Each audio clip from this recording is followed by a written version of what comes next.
hörmetli qarindoshlar. Sharq Turkiston Surgundi hukumati televiziyasining xabarlar programmasini ko'rishingizni qizg'in qarshi olamiz. Xitoy tajovuzchilari Sharq Turkistonda 170 nafardan ortiq Uyg'urni Eidda duo tilovat qilganligi uchun tutqun qilgan.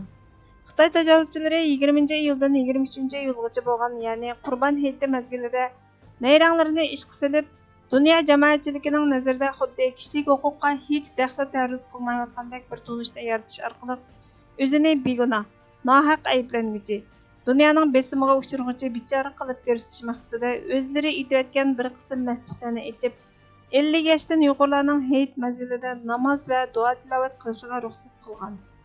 Yuqori darajalik bir soqchining aytishicha, Oqsuv shahar Aykul yesiga qarashliq 50 yoshdan tuvan 170 nafardan ortiq Uyg'ur namoz o'qib duo qilgan. Natijada buyruqqa xiloflik qildi deb qarinib, nazarband qilingan. Jazo lagerlariga qamalib qamalmaganligini oshkorlamagan. Soqchilar uylarga bostirib kirish, aqtirish, ko'cha charlashda qilmishlar orqali ularning 50 yoshdan oshmaganligini jazmlashtirgan. Kimlikdagi tug'ilgan kuniga uyg'un kelmagan yoki yolg'on so'zlaganlarga qora kiyim kiydirib soqchixonaga olib so'roq qilgan. Xitoy tajovuzchilari Uyg'urlarga qarata mahalla josuslarini ishlatadi.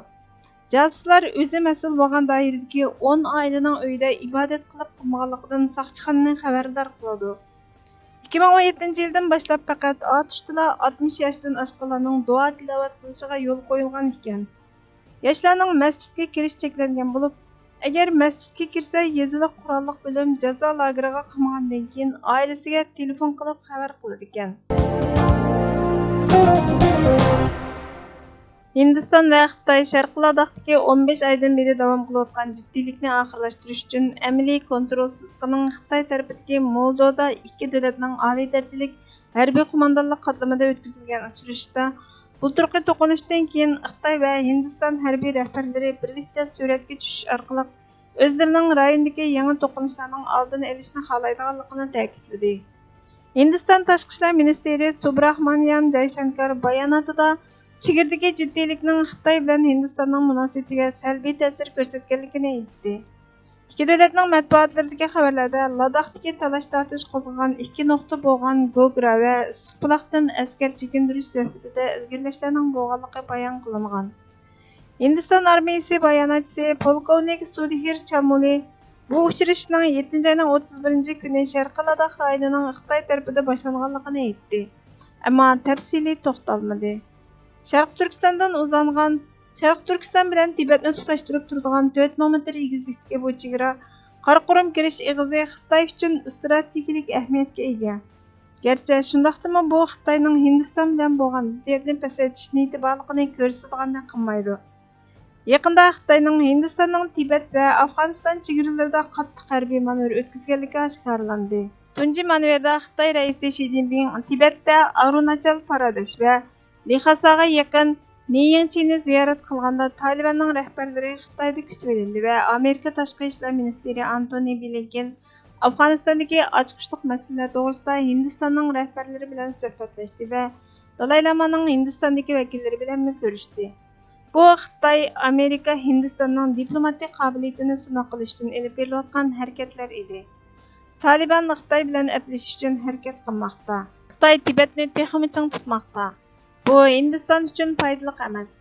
Shi Jinpingning Tibet ziyorati Xitoy, Tibet, Hindiston munosabatiga cho'nqur ta'sir ko'rsatdi va ziyoratning maqsadi shubhali. Xitoyning chegara masalasida Hindistonga tutgan muomalasining qo'pollanganligidan derak berdi. Xitoy Tibetga bo'lgan harbiy holatni texmi jiddiylashtirdi. Tibetning tabiiy boyligidan texmi foydalanmoqda. Brahmaputrada suv to'smasi yasayotdi. Xitoy ham harbiy ham iqtisodiy sababdan Tibetda temir yo'llarini yasamoqda. Yezilarga Xitoylarni o'rlashtirib, Tibetning biografik qurilmasini o'zgartmoqda. Xitoy Shakiskan vodisida Hindistonning tuproqlarini qonunsizlik bilan egallab oldi. G'arbiy va Sharqiy dengiz, Botan, Hindiston dengizi va zimindagi qora maqsadiga yetmoqchi bo'lyotdi. Blinkenning Dalay Lama vakili bilan ko'rishi Xitoyning g'azabini keltirdi. Shundaqla Blinkendan Xitoyning ichki ishlariga aralashmaslikni talab qildi. Hindistonni eng andishiga soladigan Talibanning bu qatim Tianjinda Xitoy tashqi ishlar ministri Wang Yi tarafidan qizg'in kutib olinishi. Xitoy iqtisodiyotni taraqqiy qildirish uchun bir yo'l bir balvo qurilish planini Afg'onistongacha kengaytirishni umid qiladi. Xitoy bilan Pokiston qo'llagan Talibanning besimi Kashmirdagi murakkablikni texmi orttirib o'tishi, ig'ir masalalarning kelib chiqishiga sababchi bo'lishi mumkin. 2 avgust kuni tarixda qandaq voqealarning yuz berganligiga qarab boqaylik.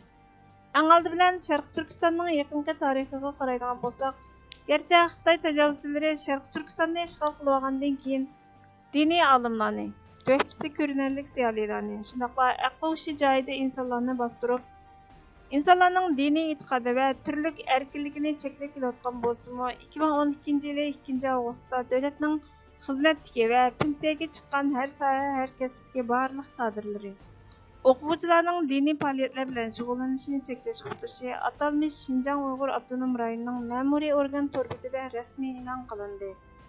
Shundan boshlab Xitoy tajovuzchilari Sharq Turkistonda zulmni texmi qattiq ching'itdi. Charlash, tuzitish, tekshirish punktlari Sharq Turkistonning bulung puchqoqlarigacha kengaytirildi. Fuqarolar qattiq tekshirildi. Tutqun qilish avjiga chiqishga boshladi. 1992 yili 2 avgust İspaniyaning Musaviylarga bergan dinni o'zgartirish, bo'lmasa davlatdan ayrilish muddati to'shqanlikdan İspaniyadagi Musaviylar İstanbulga kelib Osmanlı davlatining himoyasiga erishdi. 1849 yili 2 avgust Misr va Sudan valisi Mehmet Ali Pasha vafot bo'ldi. 1914 yili 2 avgust Osmanlı imperiyasi bilan Germaniya o'rtasida maxfiy hamkorlik kelishimi imzolandi. 1987 yili 2 avgust Sunak yilimi ko'chirish operatsiyasi Turkiyada tunji qatim qon rakiga giribdor bo'lgan bemorda elib berildi.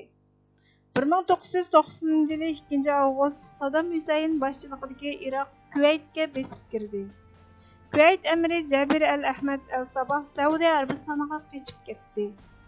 2015 yili 2 avgust Misrdagi junta kuchlari Muhammad Mursiyning huquqini tortib olgandan keyin Misrdagi musulmon qarindoshlar jamiyatining a'zolarini xohlagancha qo'lga olib turmalarga tashladi.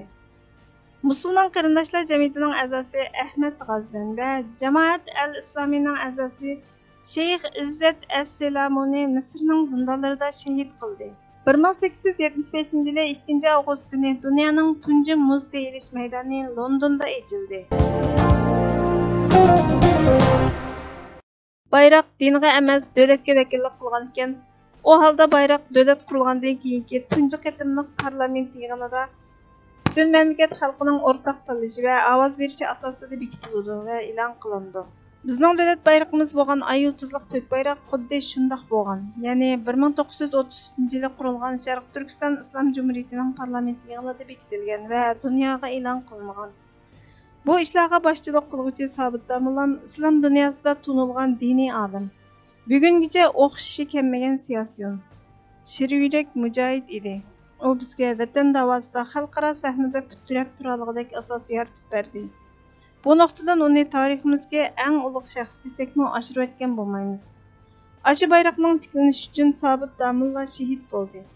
10 minglagan mujohid shahid bo'ldi. Shahidlarning jonlari issiq qonlari badliga kelgan bayroqni o'zgartmoqchi bo'lish shahidlarning o'lmas ruhlariga qilingan aziylik. Ko'k bag'rida xuddi masjid qubbalarida hilol oy chaqnab turgan ma'nilik bayroqimizga qilingan ahonat emasmi? Agar bu bayroqni o'zgartirishga zaruriyat tug'ilgan taqdirdami, oldi bilan davlat qurilishi, undan butun mamlakat xalqining orzusiga ko'ra boshqadan bekitilishi bir aqalliy tartibdir. Hurmatli ko'ruvchilar, xabarlarimizni ko'ngilinglar uchun ko'p rahmat. Kelar qatimki programmamizda ko'rishguncha Allohga omonat bo'linglar.